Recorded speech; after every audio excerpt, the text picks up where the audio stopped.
The ballroom at Ravenscrest Manor smelled of beeswax and hothouse roses, and the air itself seemed to hum with the low music of 500 guests pretending not to watch one another. Petra Ashcombe stood near the tall window at the eastern wall, her gloved hand resting on the cool marble sill, her breath coming in small, careful measures. She had been to balls before, but never one like this.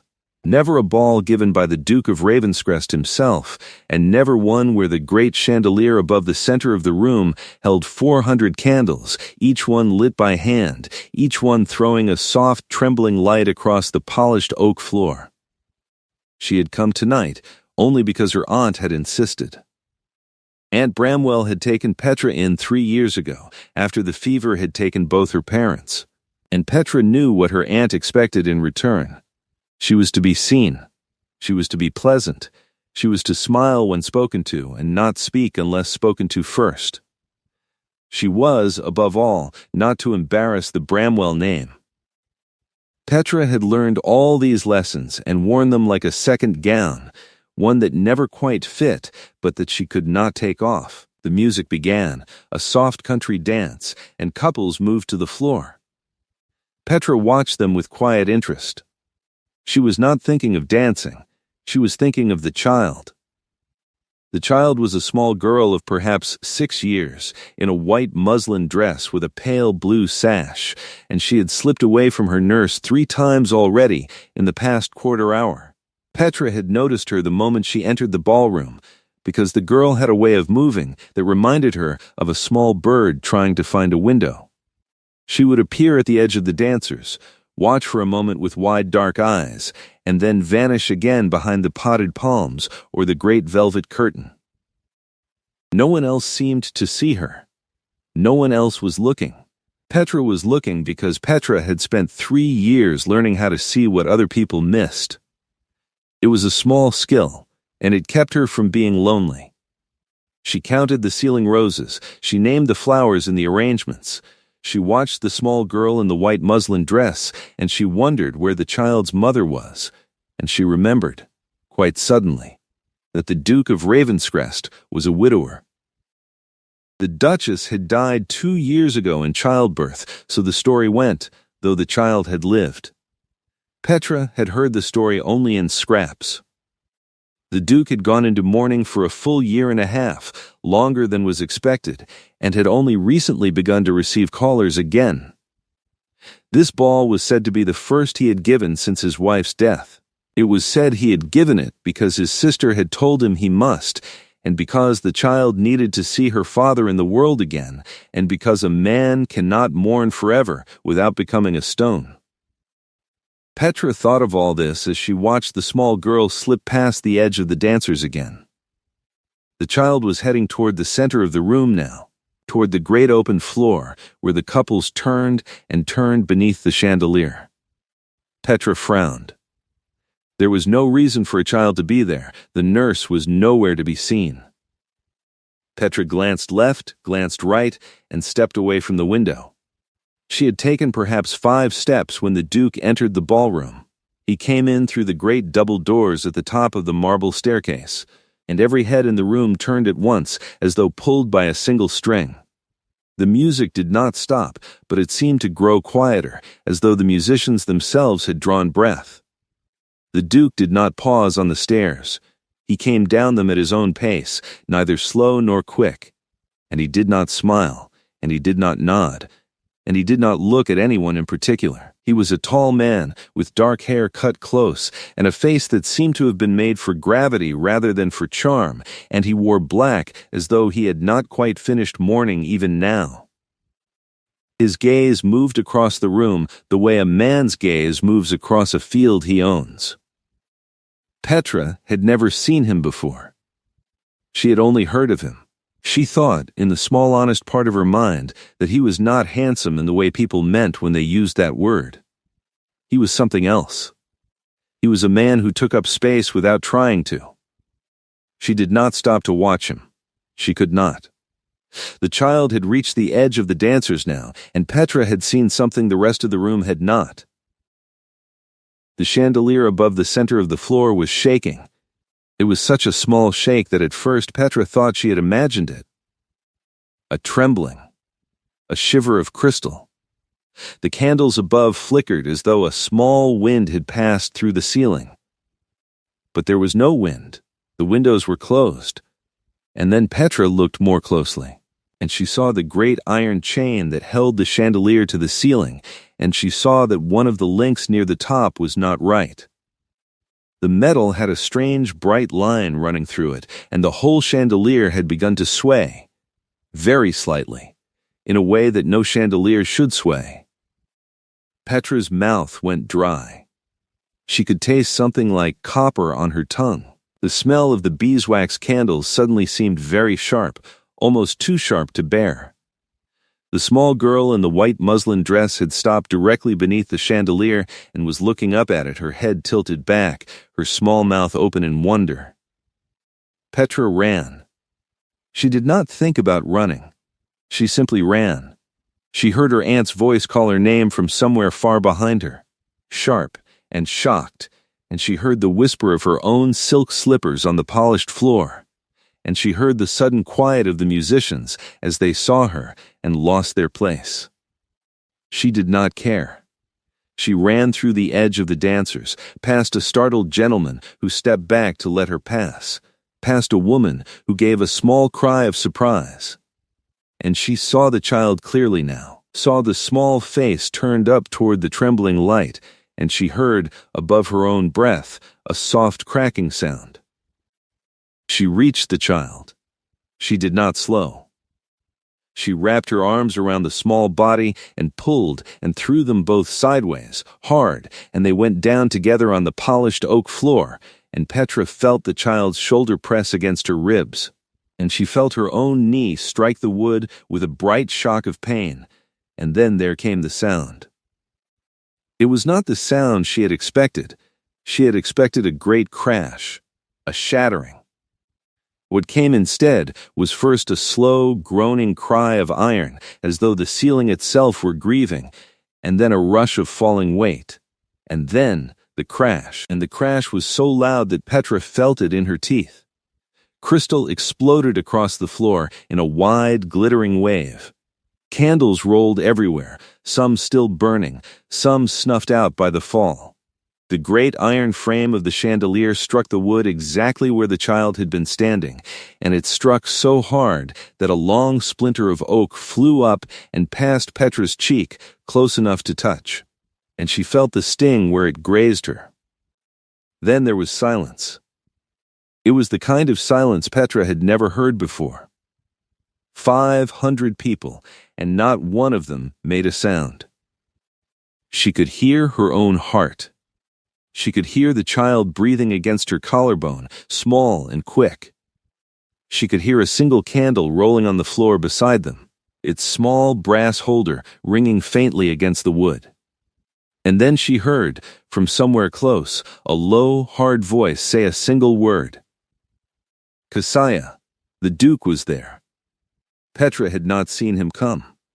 He was kneeling on the floor beside them, his black coat spread around him, and his face was not the face of the man who had entered the ballroom. That face had been made of stone. This face was made of something else, something raw, and his hands were reaching for the child, and they were shaking. The child let go of Petra and turned to him. "Papa," she said, in a very small voice. The Duke took her from Petra's arms. He did not speak. He held the child against his chest and closed his eyes for one long moment, and Petra saw a tremor pass through his shoulders that had nothing to do with the crash and everything to do with the 2 seconds when he had thought his daughter was gone. Then he opened his eyes, and he looked at Petra, and Petra could not remember, afterward, what she saw in that look. It was too much. It was too much, all at once. It was the whole of a man's grief and terror and gratitude, and it was addressed to her, and she had never been looked at that way in her life. She sat on the floor. She did not know what to do. Her knee hurt. Her cheek stung where the splinter had grazed it. There was blood on the sleeve of her gown, though she did not know whose. The great crystal wreckage lay around them like a fallen star. Somewhere behind her, a woman began to weep. Somewhere else, a man was giving sharp orders. The nurse had appeared, white-faced, and was trying to reach the child, and the Duke was not letting her. "Are you hurt?" the Duke said. He was not speaking to the nurse. He was speaking to Petra. Petra opened her mouth to say no.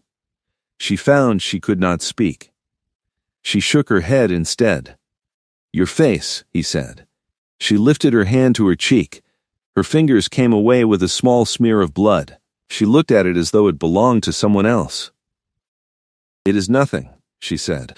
Her voice came out steadier than she felt. "A splinter. It is nothing." The Duke looked at her for a long moment. He was still holding the child. The child was still holding him. He did not thank her. He did not, in that first moment, say any of the things that a man is supposed to say when a stranger has just saved the life of his only child. He simply looked at her, and Petra had the strange feeling that he was memorizing her face.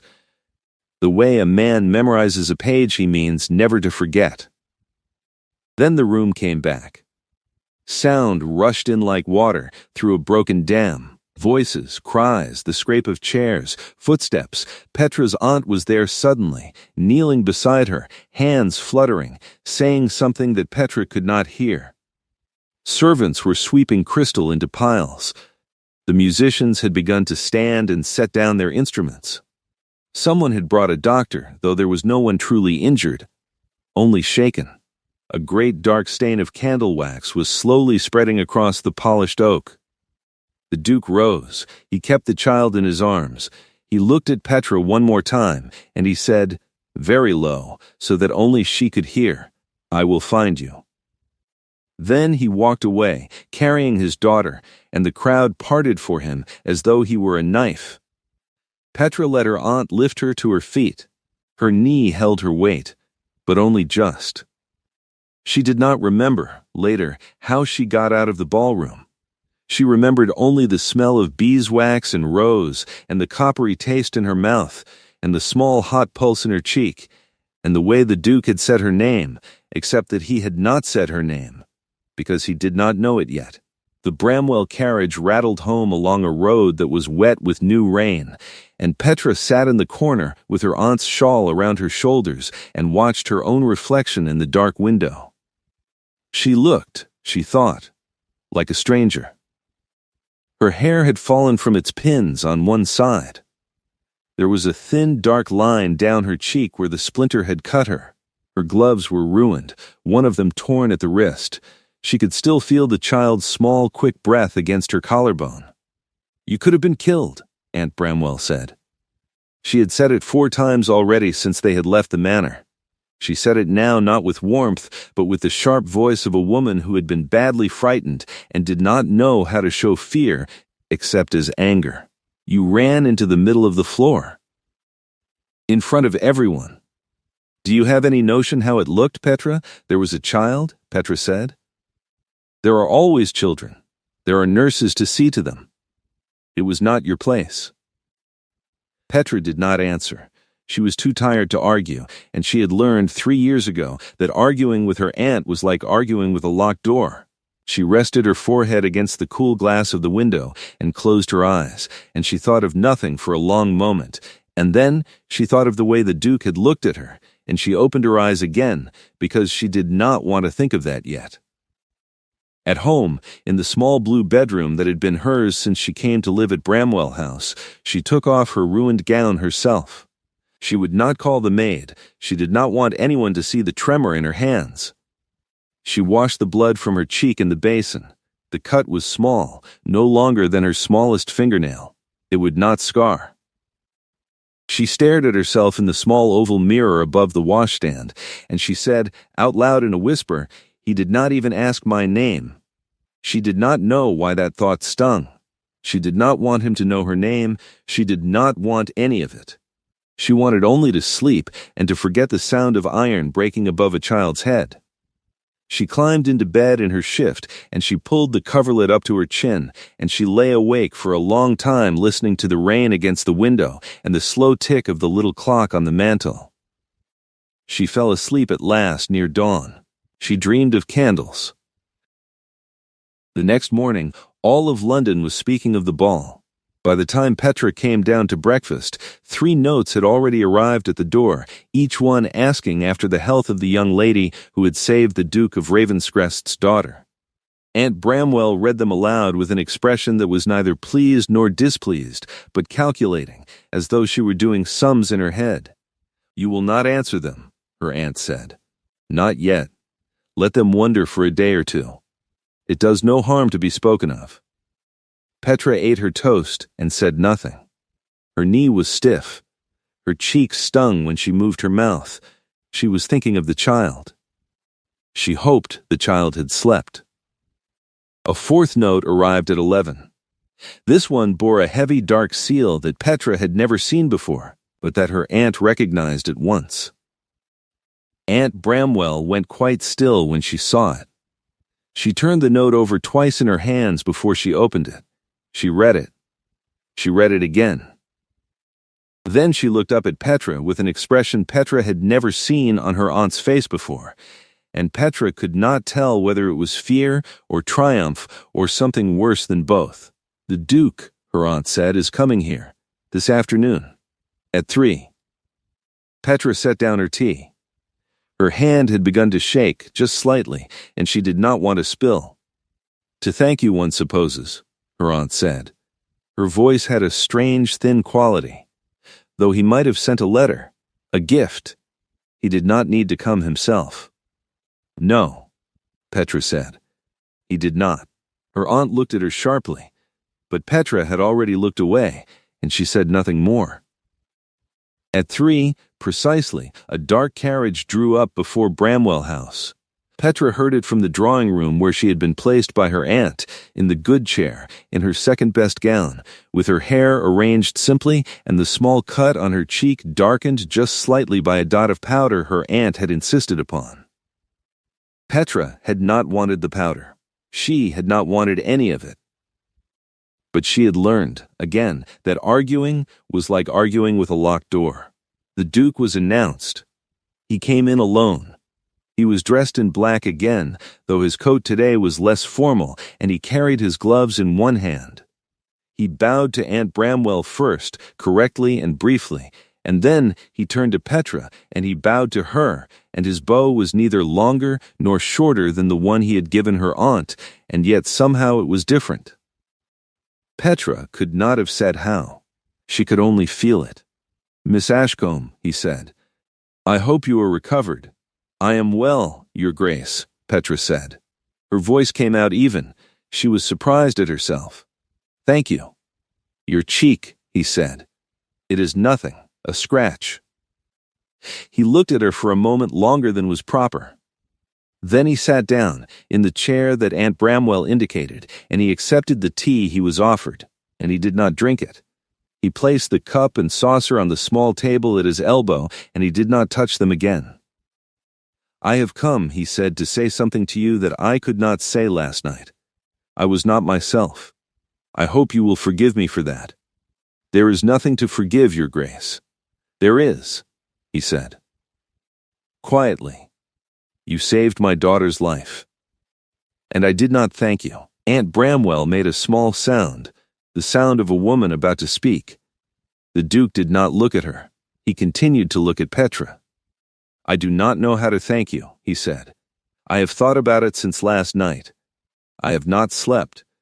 Anything I could give you would be an insult, because it would suggest that a life could be measured in pounds or in favors, and so I will not offer you anything of that kind." He paused. "I have come instead to ask if I may call on you again." Petra felt her cheeks grow warm. She was aware, without looking, that Aunt Bramwell had gone very still. "Your Grace," Petra said, "you owe me nothing. Any person would have done as I did." "No," the Duke said. He said it without heat, without argument. He said it the way a man states a fact. "No, they would not have. I have thought about that also. There were 400 people between you and my daughter last night. Every one of them was closer to a servant, a footman, a nurse. Not one of them moved. Petra could not answer this. She looked down at her hands.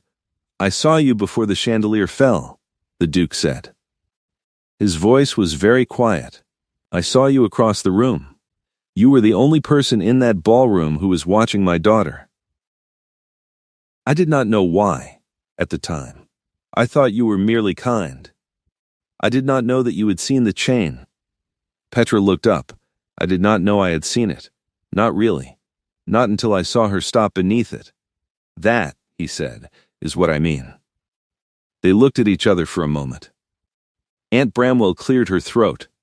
The Duke turned his head and considered her without expression, and Aunt Bramwell, who had faced down bishops and dowagers, seemed to shrink slightly in her chair. May I call again, Miss Ashcombe? He said, turning back to Petra.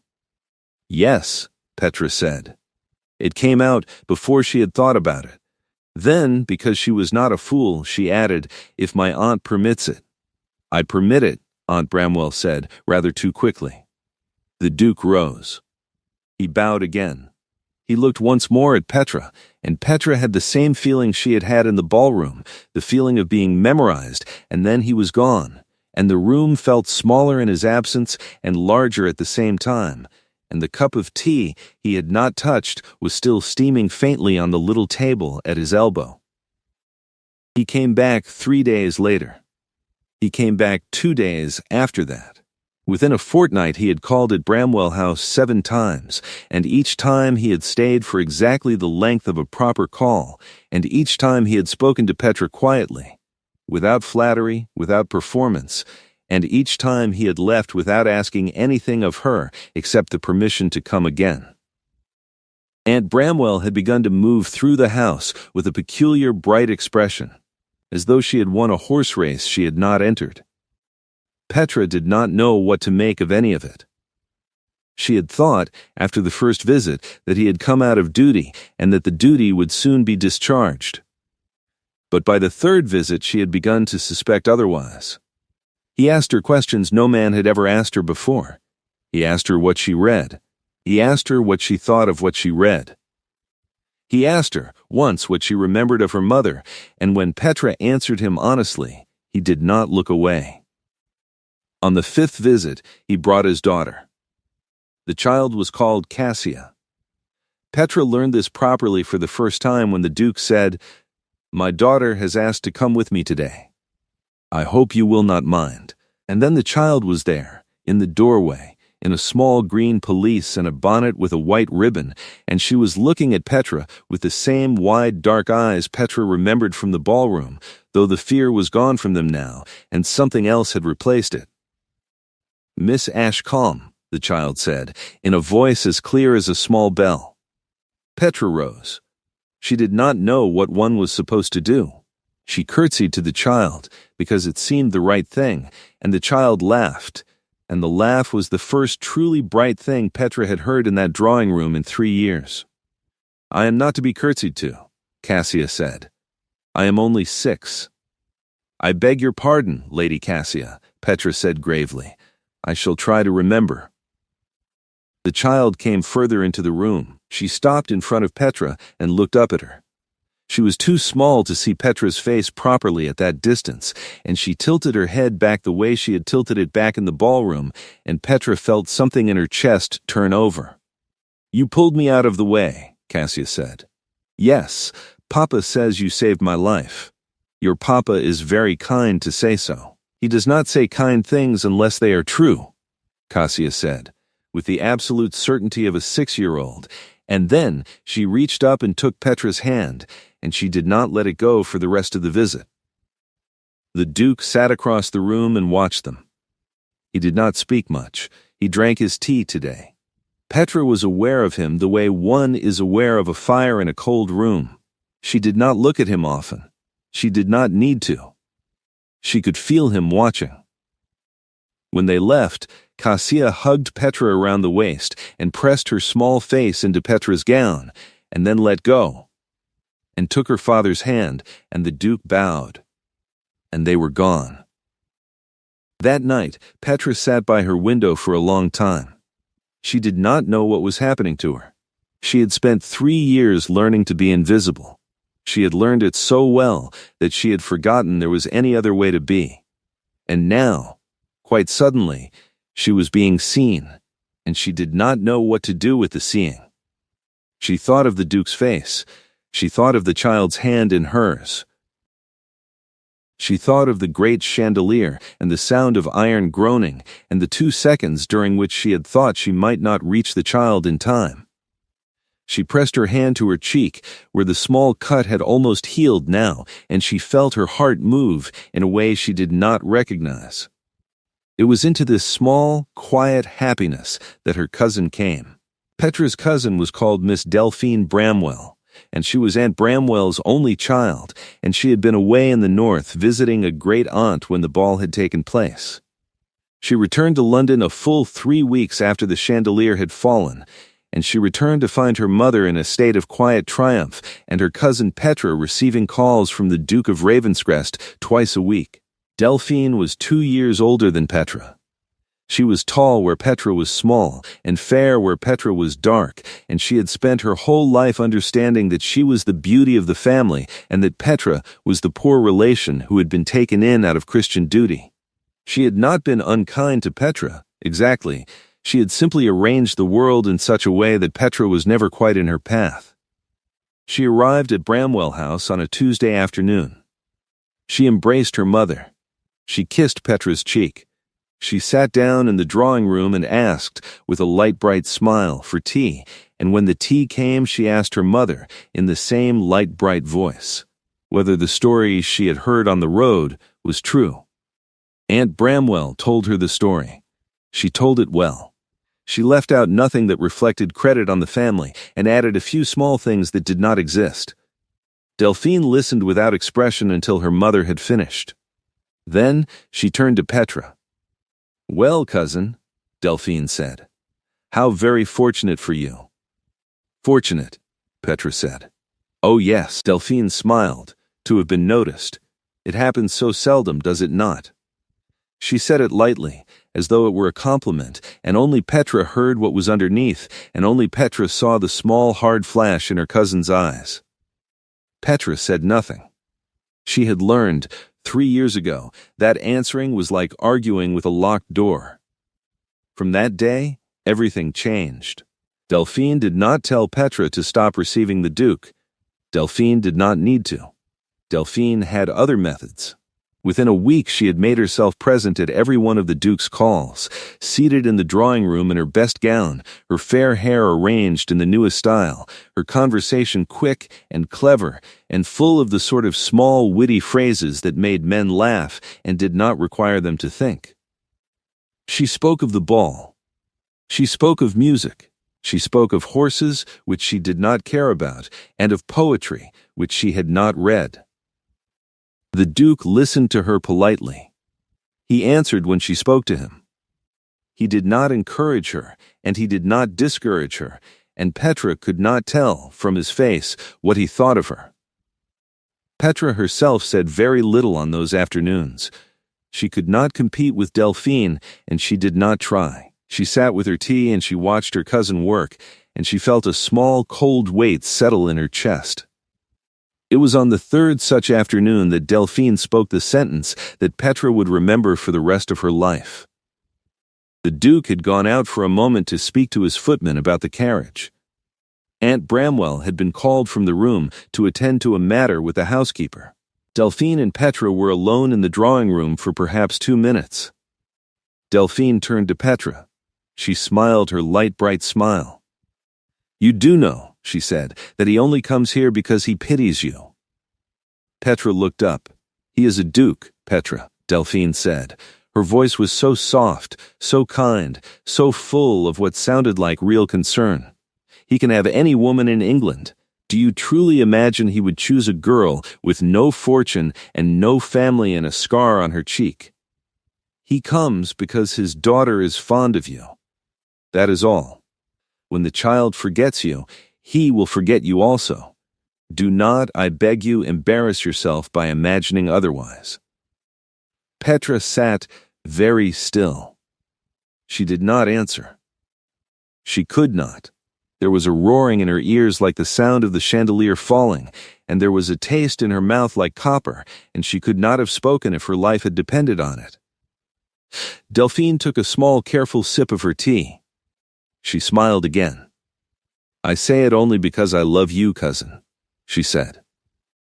The Duke came back into the room a moment later. He looked at Petra. He looked at Delphine. Something passed across his face too quickly for Petra to read, and then it was gone, and he was seating himself again and picking up his cup as though nothing had happened. But Petra could not speak for the rest of the visit. She could only sit and hold her tea and try to keep her hands from shaking. That night, she did not sleep. She lay in her bed and she stared at the ceiling, and she went over Delphine's words one by one, and she could not, in her honest heart, find the place where they were untrue. She was a girl with no fortune and no family. She had a scar on her cheek, faint though it was. She had saved the child's life, yes, but that was one moment, and moments end. He was a duke. He could have anyone. She rose before dawn. She sat at her small writing desk.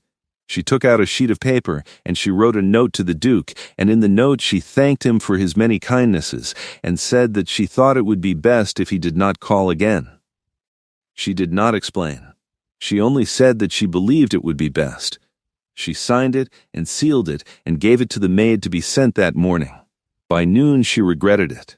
By evening she did not. By the next morning she regretted it again.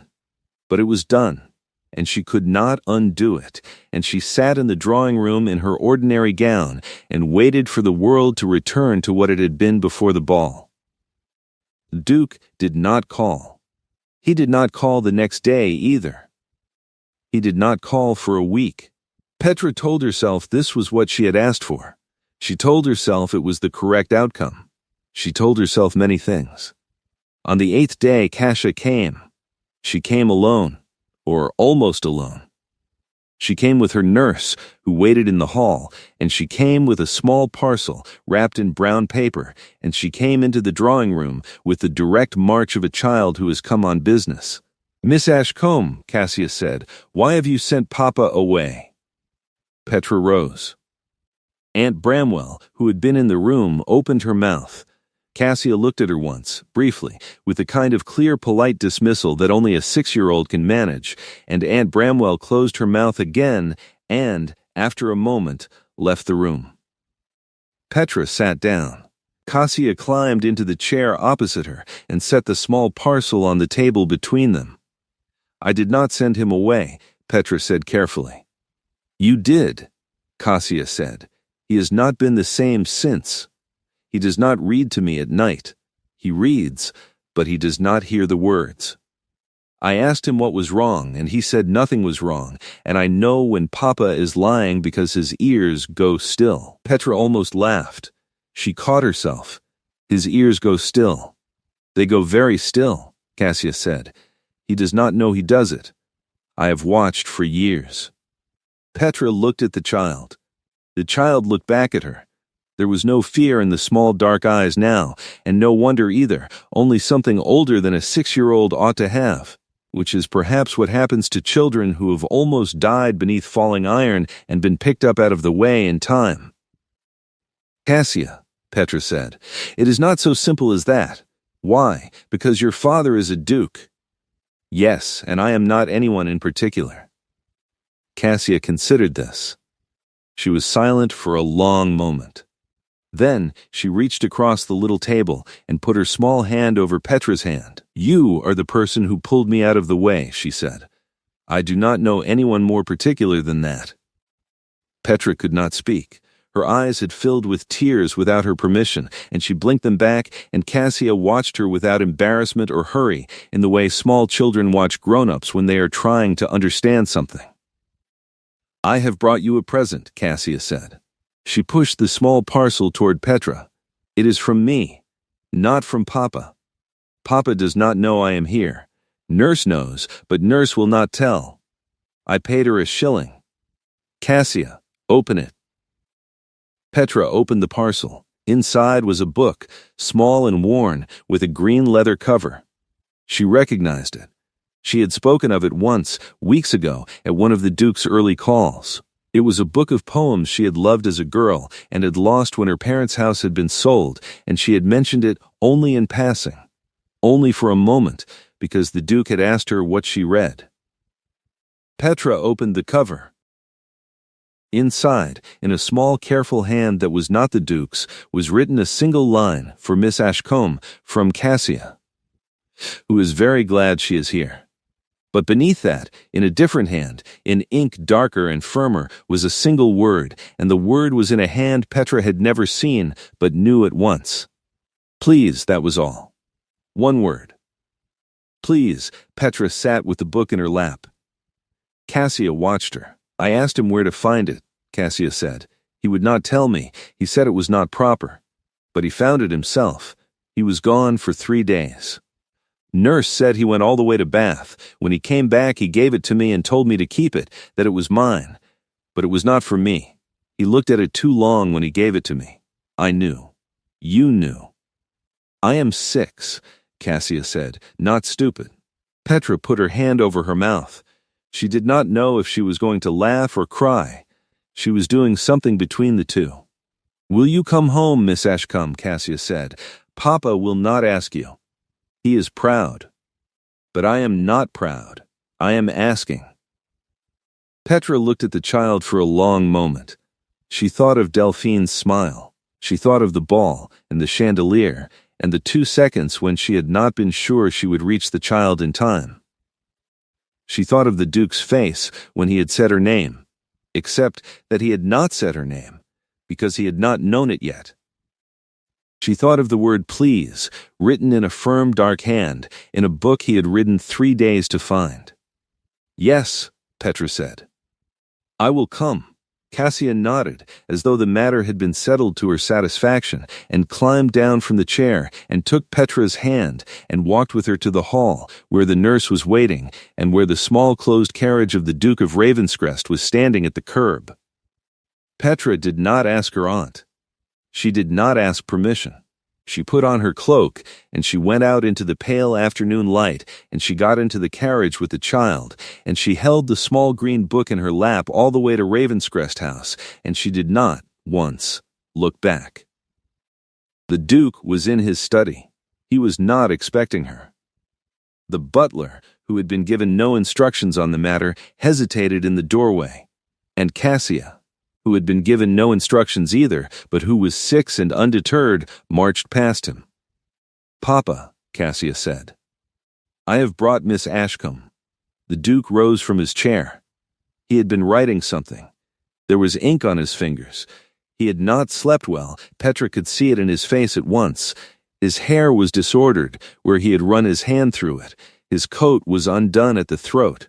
He looked, for the first time in her memory of him, like a man rather than a title. He looked at Cassia. He looked at Petra. He looked at the book in Petra's hands. He said nothing for a long moment.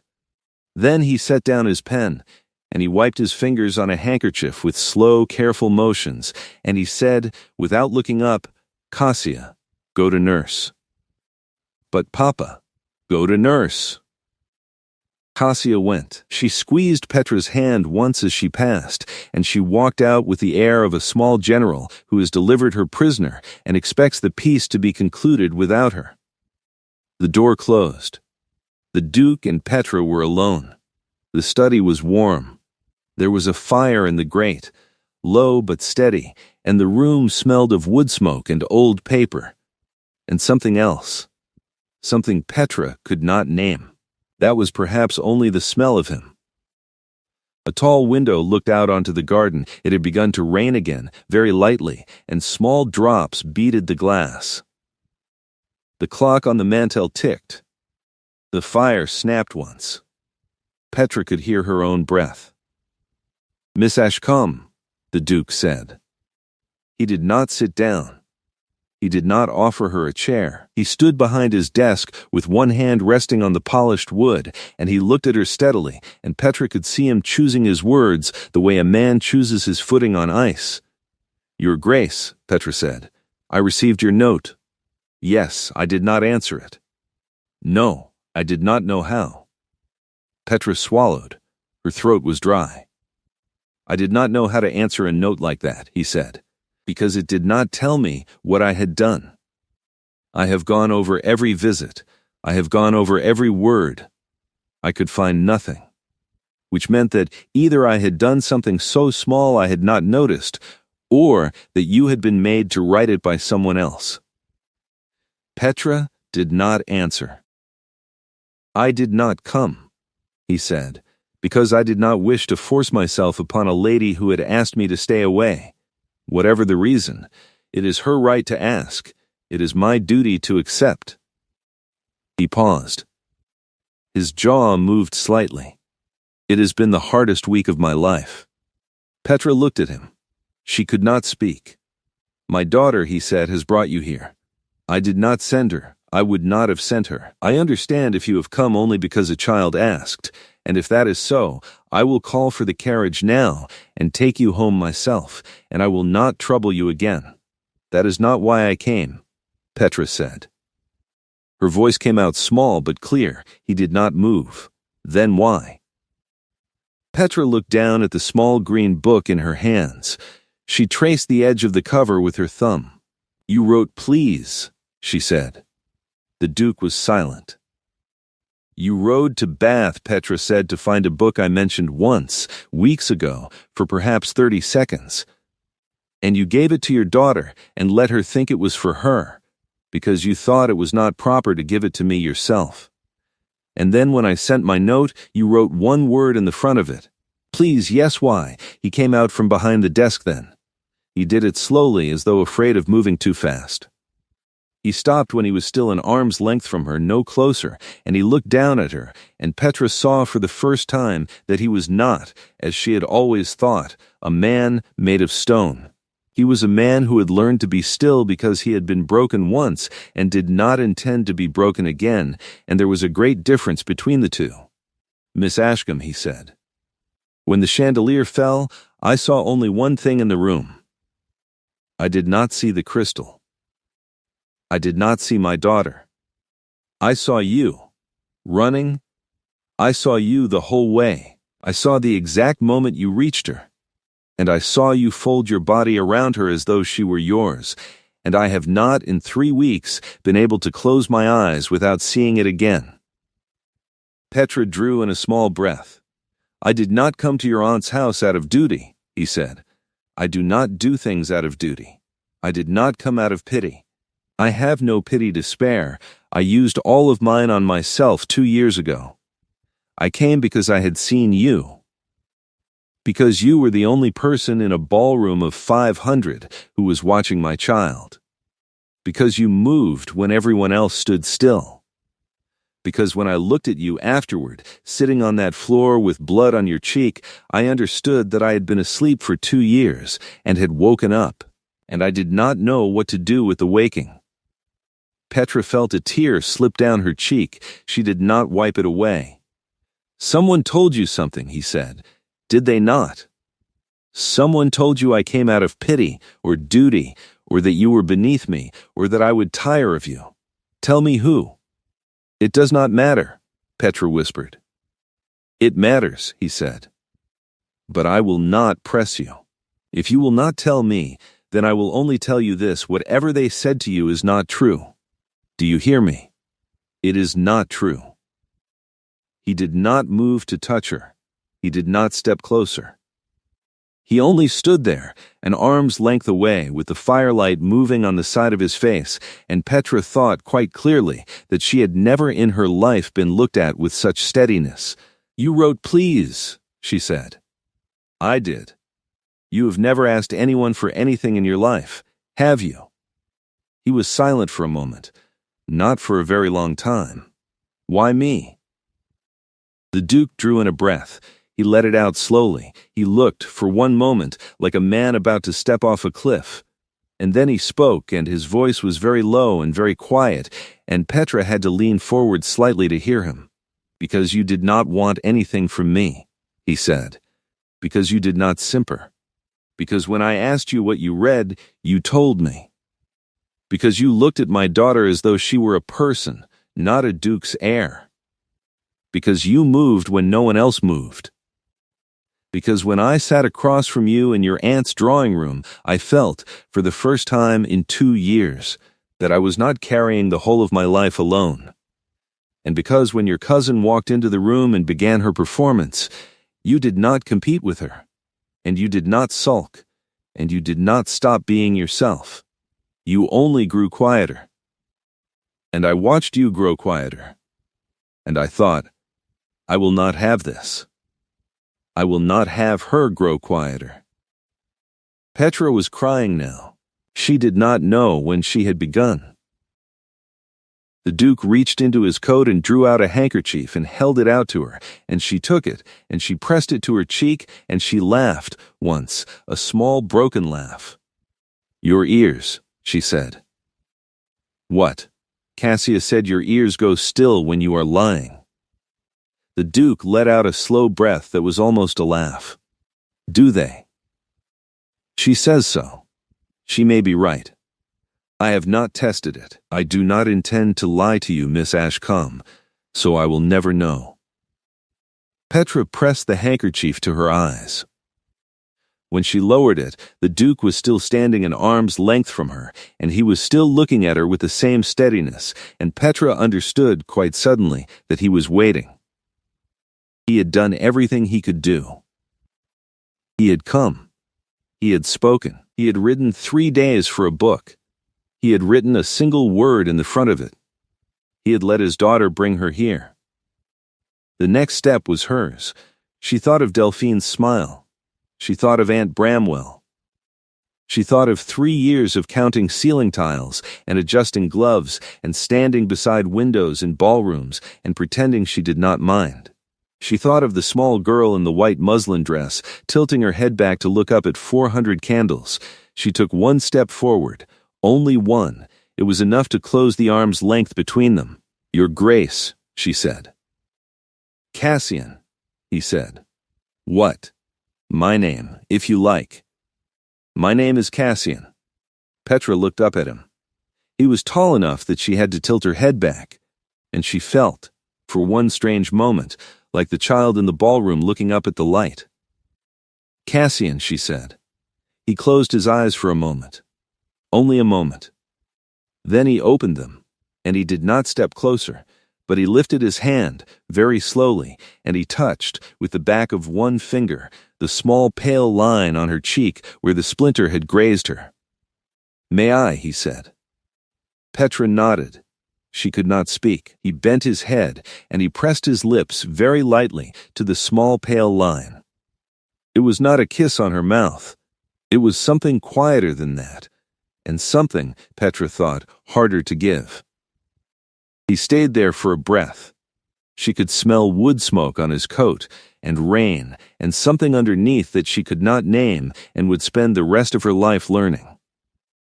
Then he drew back. He looked at her. I have no talent for asking, he said. I have not asked for anything in a very long time. But I will ask you now, and I will ask you only once, because you deserve to be asked only once. Miss Ashcombe, Petra, will you marry me? Not for my daughter, not for the debt I owe you which cannot be paid. For me, because I have been asleep. And you have woken me, and I do not wish to sleep again. Petra looked at him. The fire snapped. The rain touched the window. Somewhere in the house, faintly, she heard Cassia laughing at something Nurse had said. Yes, Petra said. The Duke did not smile. He did not sweep her into his arms. He did not do any of the things a man in a story is supposed to do. He only closed his eyes again, briefly, and drew in a long, careful breath and let it out. And then he took her hand, and he held it between both of his, and he stood with her for a long moment in the warm, quiet study with the rain at the window and the fire in the grate and the small green book still tucked under her other arm. Thank you, he said. Very quietly. Thank you. That would have been the end of it if life had been simple. But life was not simple, and there were still matters to be settled, and the settling of them took the shape Petra had feared and had not, in her honest heart, quite believed would come. Delphine came to Ravenscrest House 3 days later. She came uninvited. She came dressed in her most becoming gown, and she came, she said, to congratulate her dear cousin on her engagement, which had been announced that very morning in the papers. She was received in the small yellow drawing room. Petra was there, seated by the fire. The Duke was there also, standing by the window, and Cassia was there, on a low stool, drawing on a slate with a piece of chalk. Delphine had not expected the Duke to be present. Petra saw the flicker of it in her cousin's face when she came in, and she saw Delphine adjust her plan in the space of half a breath, and she saw the light, bright smile appear as though it had never been away. "Cousin," Delphine said. She kissed Petra on the cheek. "I am so happy for you, truly, and your grace." She turned to the Duke and curtsied. "May I offer my warmest wishes?" The Duke bowed. He said, "Thank you, Miss Bramwell." He did not smile. They sat. Tea was brought. Delphine spoke lightly and prettily of the weather, of a hat she had seen, of a new play. Petra answered when spoken to. The Duke did not speak at all. He sat in the chair beside Petra's, and he watched Delphine the way a man watches a fire he does not quite trust. After some minutes, when the tea had been drunk and the small talk had run thin, Delphine set down her cup. She smiled her light, bright smile at Petra. "I do hope, cousin," she said, "that you have forgiven me my little speech. You remember. That day in Mamma's drawing room. I said such foolish things. I did not mean them. I was only teasing. You know I am always teasing." The Duke went very still. Petra looked at her cousin. She thought, for a moment, of saying nothing. She had spent 3 years saying nothing. She had grown very good at it. She thought then of the small green book, of the word please, of the 2 seconds when she had run across a ballroom floor without thinking about anything at all. "Delphine," Petra said, quietly, "you said that His Grace could have any woman in England. You said he would not choose a girl with no fortune and no family and a scar on her cheek. You said he came only because his daughter was fond of me, and that when the child forgot me, he would forget me also. You said it because you loved me. You said. I remember every word." The room was silent. The fire snapped. Cassia had stopped drawing and was watching, very quiet on her low stool. Delphine's smile did not move. "Cousin, I was teasing. I never meant." "You did mean," Petra said. "You knew what you were doing. You had come back from the north and found that I had been noticed for the first time in 3 years, and you could not bear it. So you sat with me for 2 minutes in an empty drawing room, and you said the one thing you knew would drive me away from the only person who had ever looked at me and seen anything at all. And it nearly worked, Delphine. It nearly worked." Delphine's face had gone very white. Her mouth had opened, but no words were coming out. "I do not hate you," Petra said. "You are my cousin, and my aunt's daughter, and I have lived under your mother's roof for 3 years, and I know what it cost her to take me in, and I have not forgotten it. I do not wish you ill. But you will not come to this house again unless I invite you. And you will not speak to me in that soft voice of yours as though you are doing me kindnesses, because I have learned at last what your kindness is, and I want no more of it." The Duke had not spoken. He did not need to. He was watching Delphine with a look Petra had seen before, and Delphine, who had never seen it, had gone pale beneath her powder. Delphine rose. She curtsied, jerkily, "Your Grace. Cousin, I will take my leave." "Do," Petra said. Delphine left. The door closed behind her. For a moment no one spoke. Then Cassia set down her chalk and climbed off her stool and came across the room and climbed into Petra's lap without ceremony and put her small arms around Petra's neck. That, Cassia said into Petra's ear, in a whisper loud enough to carry across the room, is who Papa should have been rude to at the ball, if he was going to be rude to anyone. The Duke made a sound that might have been a laugh, if a laugh had ever escaped him. Petra pressed her face into Cassia's hair and felt something she had not felt in 3 years, which was safety. And she held on tightly, and she did not let go. They were married in the spring, in the small chapel on the Ravenscrest estate. It was not a grand wedding. Petra had not wanted one. The Duke had not either. Cassia carried a small bunch of white violets and walked ahead of Petra down the aisle, and Aunt Bramwell was there, in her best gown, weeping in a way that was partly relief and partly regret and partly, Petra thought, real, though it was hard to tell with her aunt. Delphine did not come. She had gone back to the north, to the great aunt, and she had not written. The evening after the wedding, when the guests had gone and the house was quiet, Petra sat with Cassian in the study. The fire was low. Cassia had been put to bed. The rain, which seemed to follow them everywhere, was tapping again at the tall window. Petra held the small green book in her lap. She had carried it with her from Bramwell House. She would carry it always. "Cassian," she said. "Yes, there is something I have been meaning to tell you. For weeks." He looked at her. He waited. He had grown, in these weeks, into a man who could wait. "When I ran across the ballroom that night," Petra said, "I did not know I would reach her in time. I was not brave. I was terrified. I only ran because I could not bear the thought of not running. Do you understand?" "Yes, and afterward, when I sat on the floor with her in my arms, and you knelt beside us, I thought, this is the closest I will ever be to a life like this. I will remember this all my life. I did not know. You did not know that I would find you. No, he reached across, and he took her hand, and he held it, and he said, 'I told you I would find you. You did.'" They sat in silence for a moment. The fire snapped.